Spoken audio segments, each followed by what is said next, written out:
And a much more important thing, which I did not, so I discovered actually not in the publication by Hawkins in 2010, but only in the discussion by Massimo Poeta a couple of years ago. So this, the graffito on a picture from Kültepe. And I think that just this graffito really made me change my mind about the place of origin of hieroglyphic Luwian.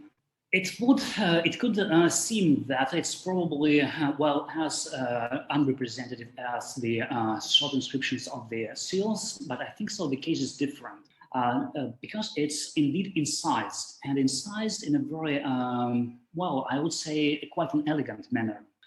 It is clearly so if one looks at the head of the animal, which is easily identifiable, it's clearly not a pictogram. So it's indeed it looks like a writing sign. So because one does not try to draw an animal head and donkey head, so one just renders a general silhouette of a donkey's head, and indeed so in a quite elegant way. Moreover, so we have also another sign, and this sign is extremely problematic and actually not found in this in the present form in any other later inscription.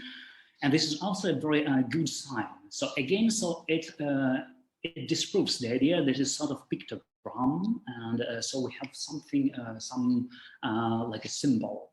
No, it should be a written sign. Indeed, so this is a good question. Would be an ideogram or a phonetic sign, but still, so the unpictographic character of this sign is a very important indication that this is something very specific and already quite another stage of development from pictograms.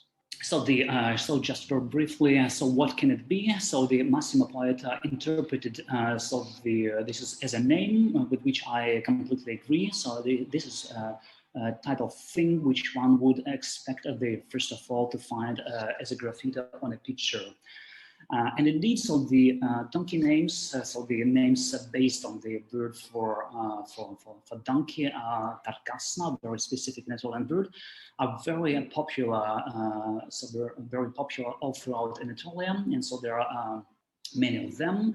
Or well, I would say several of them. So it could be as pure name as Tarkasan or Tarkasna, as some suffix or derivatives as Tarkasnali or Tarkasnawa. And so the reading of Poeta was Asinosili, and he tried actually to recognize in the second part so the Hittite word for Sali. Actually, yes, the reading was, I'm sorry, the reading was Sali, so Tarkasna Sali, and he tried to interpret Sali as a Hittite word for big. Well, I cannot agree with the identification of the second sign as Sa or Si, so I think so the sign is different, so it's very difficult to propose a sensible alternative. But if, so the last part, which is actually ligated sign, so which is indeed very reminiscent of the animal head with the hoof, and one knows so this sign from the later hieroglyphic repertoire. So if it's indeed Li, then we have a name beginning with Tarkasna and ending with Li, which could be probably only Tarkasnali. And then so the reading of the middle sign, so the core of the ligature, is probably not that important. So here is only some suggestions.